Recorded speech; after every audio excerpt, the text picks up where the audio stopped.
هو احنا اتاخرنا شويه والدنيا ليلت علينا، بس كل الوجبات دي هتتوزع.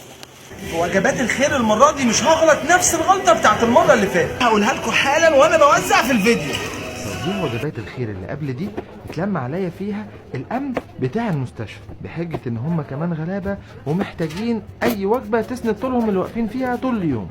لكن انا اخدت عهد على نفسي ان محدش هياخد وجبه الا لما اساله سؤال واضح وصريح: هو انت ليك حاله جوه المستشفى ومستنيها؟ لو الاجابه ففي الحاله دي فقط هو اللي انا هديله فيها الوجبه، عشان دي فعلا الناس اللي بتبقى محتاجه لاي لقمه تسند طولهم على مدار اليوم، واللي بيكون اغلبهم من بعيد من اسكندريه او حتى من بره اسكندريه اصلا، زي البحيره وكفر الشيخ، وممكن محافظات تانية ابعد من كده كمان.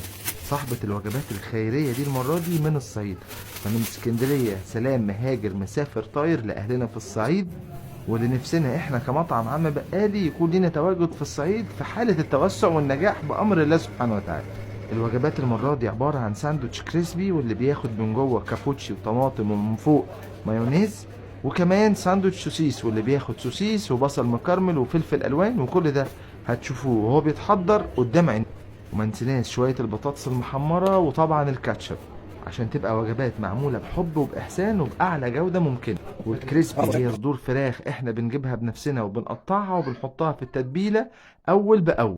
لو انتم مفكرين ان الاغنياء بس هم المفروض يتبرعوا ويطلعوا صدقات، فلازم تراجع نفسك كويس جدا واعرف ان الفقراء كمان مهما كان درجة الفقر بتاعتهم محتاجين هم كمان يطلعوا عشان ربنا سبحانه وتعالى يخلف عليهم ويعوضهم خير في الدنيا وفي الآخرة. زمان ايام السلف الصالح كان الفقير من كتر فقره كان بيطلع اي حاجة لله مهما كانت بسيطة عشان ربنا سبحانه وتعالى يوسع عليه ويغنيه. فعمر الصدقات ما كانت حكرا على الاغنياء بس.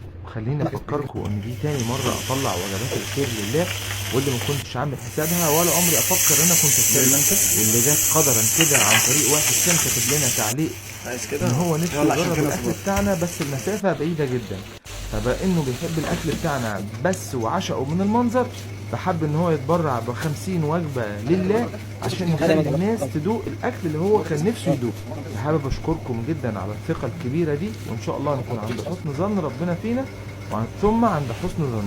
بنهتم بأدق التفاصيل سواء نوعية العيش، الفراخ، لازم العيش يكون طازة بالسمسم، كمان الفراخ تكون فريش معمولة قدامك ذبح اليوم، كل حاجة بنهتم بيها. حتى الهوت دوج بيتشوح بزبدة فلاحي بننزله بنفسنا نجيبوها من الفلاحة اللي جايين من رشيد وكفر الشيخ والبحيرة وكفر الدوار والحتت دي، وده اللي بيصنع الطعم الفريد من نوعه اللي وراه حدوتة كبيرة جدا من التعب والجهد والبذل والعطاء، وده بيبان في كل قطمة هتقطمها من أي ساندوتش من إنتاج وإخراج مطعم عم بقالي.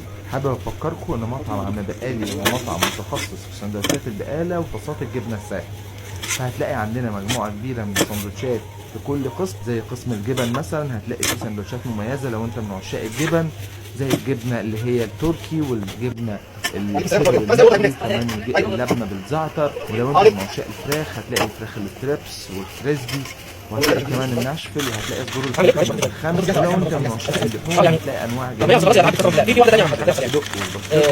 والسوسيس والكورن والدوج وكمان اللحم بالبصل والروزبيف واختيارات تانية كتيرة جدا هتكتشفها لما تنور.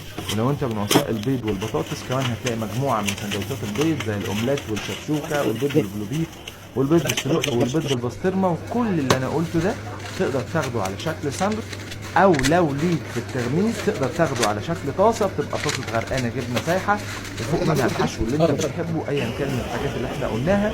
كل طاسه بينزل معاها العيش العربي بتاعها. هنا خلاص حضرنا الوجبات وبنحط فيها الكاتشب، ودلوقتي رايحين على هو احنا اتاخرنا شويه والدنيا ليلت علينا، بس كل الوجبات دي هتتوزع. بص مكتبة اسكندرية والشيخ وهو رايح هو يوزع الاوردرات. يا جدعان عامل خير لله، الحمد لله، ربنا يديمها علينا وعلى كل الناس. مستر حسام يا مستر، مكتبة اسكندرية ده يا جماعة مكتبة اهي، واحنا رايحين كده على مستشفى الشطبي اللي جنب المكتبة، فيها حالات كتير محتاجين يعني. يلا بص الناس يا عيني فاشله هناك ازاي. خد يا مستر، دول كمان، خد دول كمان. يلا بينا.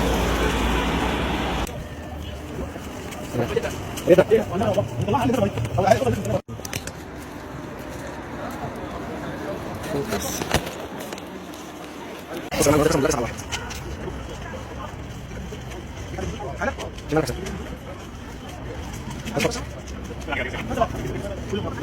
الاثنين. لا لا لا ما تقلقش ولا اي سؤال ولا طلعوا لك الروشتات. طلعوا لك الروشتات يا شيخ. من غير الروشتات يا عم مصدقينك. حبيبي يا صاحبي. مش مستاهله يعني، اكيد انت مش جاي النزهه هنا يعني.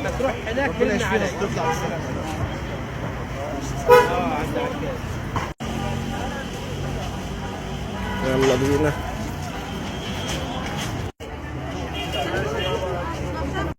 ها قول لنا عملت ايه؟ الحمد لله وزعنا الوجبات كلها. الحمد جزاكم لله. الله كل خير. احب اشكركم من كل قلبي بالنيابه عني. يلا بينا نرجع المحل لوحده. يلا اجري. انا معكم من وراء الكواليس مستر، لا مش باين يطلع في الكادر، مستر بيبو. قالي بيحبكم.